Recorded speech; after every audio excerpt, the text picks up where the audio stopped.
ambany raha mbola midina zay ambony alasa manidina pesarety ary teo mitongizina ka mila mifonsa jiaby tanora zay mahavita azy mila mifonsa salata ndre misolasany bazaa olona tsy ananampiry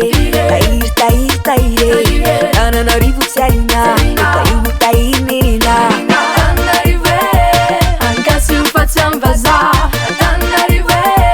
ela velona ianao ela velona izy no mety amitsika izy no tena mahavita Audrey Antananarivo Narina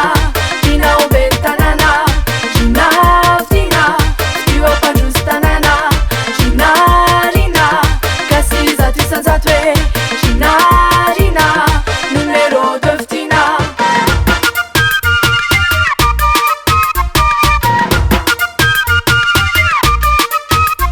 tanimbary no diaviny elakelatra no lalany tsoloka fisy fahavany malagasy otranao izy tanora mavita irina sokerakotsy azo arina tela sara irina tsy manao ary sato ampandrina arapena re Antananarivo mifoaja re Antananarivo isika no ikarakara irina re no mety tsara izy anampy tanora mahita asa mezaka mavy fa tsy moramora aveo le Antananarivo mandroso ankasy ho fa tsy am'vazaha Antananarivo ela velona ianao ela velona izy no mety amitsika izy no tena mahavita Audrey Antananarivo Narina ina ombeny tanàna ginafina io ampandroso tanàna ginarina kasy zato isanjato hoe ginarina numero de fitina apitapitao moramora efa miakatra zao ny tanora apitapitao anoany tsy fa ino ifazana tany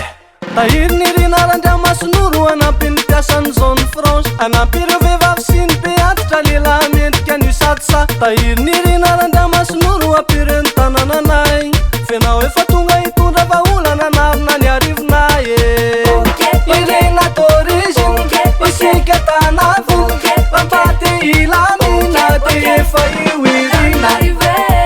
ankasy ho fa tsy am'vazaha Antananarivo ela velona ianao ela velona izy no mety amitsika izy no tena mahavita Audrey Antananarivo Narina ina ombeny tanàna